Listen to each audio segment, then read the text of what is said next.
So I'm recording this section after I did the Dawood Yapping, but I wanted a full run at the start of the video just for context of the whole strategy. And if you don't want to watch a full run, just go to the Dawood Explainer, you can just go to the next section of the video.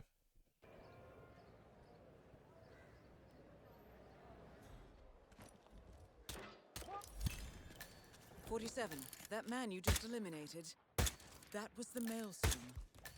Well done. No rest for the wicked, however. On to the next one. To try to convince Uncle Yao to come over to the Vanya Shah will hear of this. Mark my words.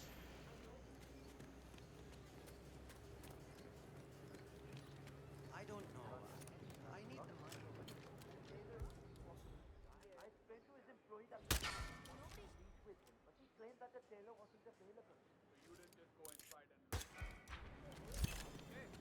Confirmed kill on Vanya Shah. Excellent work, 47. Just one target left. Let's bring this one home. That scared the living daylights out of me. Hello? But that is my home. You can't do this.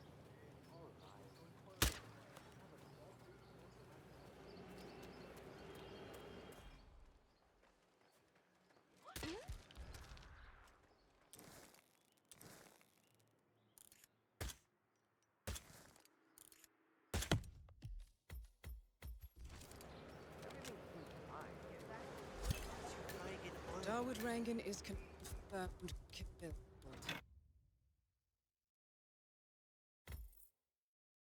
This is going to be a bit of a Dawood explainer, and this is specifically for a set of shots that I worked out about 2 months ago when I was having issues with Hunted Dawood.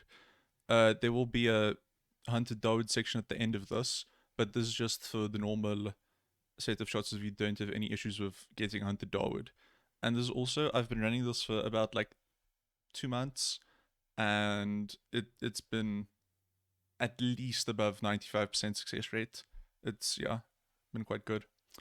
And basically the strategy is just going to be, you're going to line yourself up in front of this pool, just a bit to the left, and I'll just show you the shots and then go into detail later.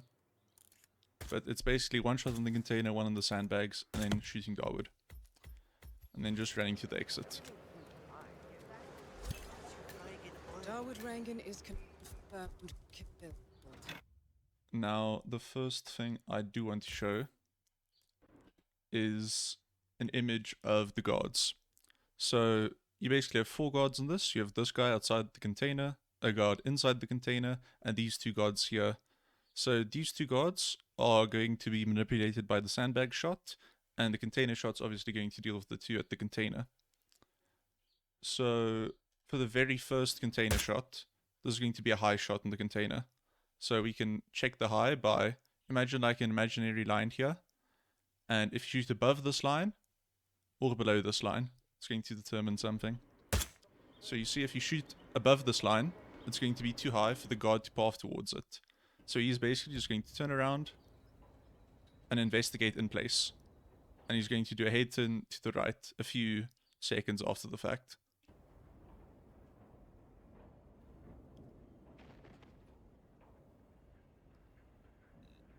And secondary, you can see shooting below this like imaginary line. I don't know exactly where it is, but it doesn't matter. So yeah, shoot below this line. He's basically going to do the exact same movements where he's going to turn around and then do a massive head turn to the right a few seconds later, and then he's going to walk to the shot. So either of these shots with the timing you shoot the shot at does not matter. I've tried it from, you know, shooting above the line, below the line, it doesn't seem to matter. So for this container shot, you could just shoot anywhere basically. And then also I'm going to shoot the container here and just look at the inside, just to show you what happens there. And basically, the guard just hears it, and then he's standing here for a few seconds, and then he walks outside to continue his normal cycle. So this, from what I've tested, I've not had him slow enough where him walking outside is ever a problem. And even if it is, the shot you do should just delay him and turn him around, even if like the door's open and stuff. So he should never be a problem. And now the sandbag shot. So we have to imagine there's this right side of the sandbag and this left side of the sandbag. So if we just go back to this guard image, if you shoot the right side of the sandbag, only the guy on the right can hear it. And you can see the guy on the left, he's not even looking at where Dawood's going to fall. So he's never going to be a problem. Even if you shoot on the left of the sandbag, it's not the end of the world. It does still work. But just to be extra safe, if you just shoot the right side and make this guy turn, it's never going to be a problem. And as you can see, if you shoot the right side here, only he hears it, and this is pathing. And as you can see, never a problem from one of these two guards.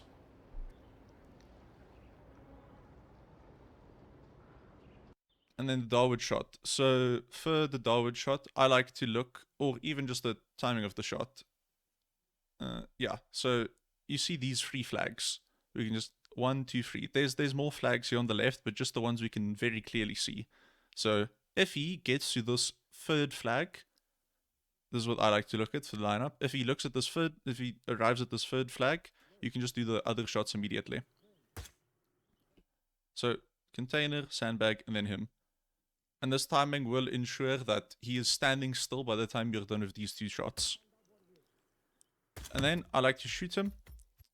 And then immediately after the shot, click escape and then turn on VSync. This just so his ragdoll is consistent and he falls off consistently. And for the Dawood shot itself, also very important. You want a ragdoll where he's falling in between these 2 cement pits, or alternatively inside of one. If he lands on top of one, it's going to be very bad. So you do not want that to happen.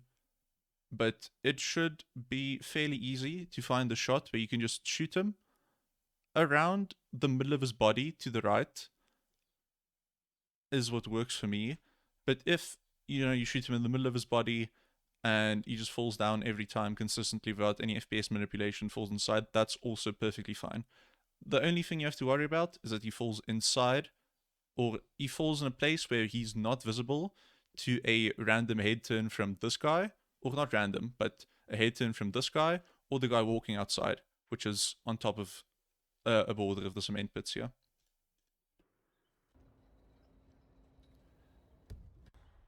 And as you can see, shooting him and him falling down, all the guards are not looking, and he falls in between the cement pits.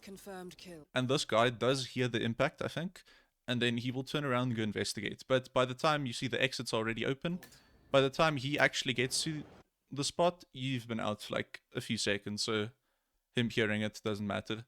Unless, as I said, he falls on top of the cement pit border, which is quite bad. As you can see, this head turn, Dawood is dead and has fallen and has been on the floor for like a minute. Oh, sorry, not a minute, a second. And his head turn to the right only starts then. Is confirmed killed. Mission completed. Time to find an exit. And you can see, no worries. And there's also another thing on Mumbai though. It's not just those 4 guards that can spot Dawood. One of these 2 ladies on top of the tower here can spot him falling down, particularly this one on the right, where if Dawood falls in such a way, or not even Dawood falls in such a way, it's if this lady head turns at the wrong time, she can see Dawood, and it will be like a very early raid. Most of the raids you'll get like after Dawood lands or something, but this will be as he's just dying in the air. She can head turn and spot. I don't know exactly what to do for this lady, which I also don't really want to call the strat consistent, but it should basically never be a problem. And from my experience with the 109, is this lady's head turn is like incredibly consistent on the timing. So I would be getting reds a lot at exactly 109 pace, but anything after that, she wasn't actually looking in Dawood's direction. So if you just have issues with this lady specifically giving you red guns, then maybe just try shooting a bit later. And now the other thing for Hunter Dawood, as I mentioned. So I originally had issues with Dawood getting hunted when I went to patch 230.1. from patch 230. And, you know, I reached out, asked, does anyone really have any ideas for Hunter Dawood? And there was no reason that, like, satisfied me in terms of being like, oh yeah, I can apply this to what I've been doing and seeing what goes wrong. So I was thinking about many things and being like, oh, maybe if there's a thing that doesn't panic any of the guards, it'll be the best. So maybe that has something to do with Hunted. But that did not seem to be the thing. But what did matter for me was there was one guard who was spotting Dawood and giving me the hunted in stealthometer. So I was getting hunted and I clicked stealthometer, enabled it, and saw it was this one guard. So let me just show you the shot. So instead of going to the left of the puddle here, you just go more to the right, and then you look at Dawood. And if you see he's already walking to the platform here, to the hostage, no worries. Then you'll be okay. But if he's still like walking and he's still closer to your aim here, then you should wait a bit. But then you just shoot around here. It is not really precise. You're basically just going to shoot to the left of one guard that I'll show you now. But you shoot there and then obviously wait for him for the third flag. And then you do the shots as normal. So the only thing I've changed between the previous set and this is just this one extra shot. Dawood. And what this one extra shot does is... Oh, and as you can see, you can use these colored, whatever you call them, but you can use these as a lineup. So in between like the fourth and the fifth one from the right. And you can see this guard was the one who was giving me hunted according to stealthometer. So all this shot does is it turns him to the wall. So if he shoot Dawood, he can't see Dawood falling. And that is the important part of this. Because I don't know exactly if this is actually what solved it, but since I've been doing this, I've not had any issues with getting hunted on Dawood.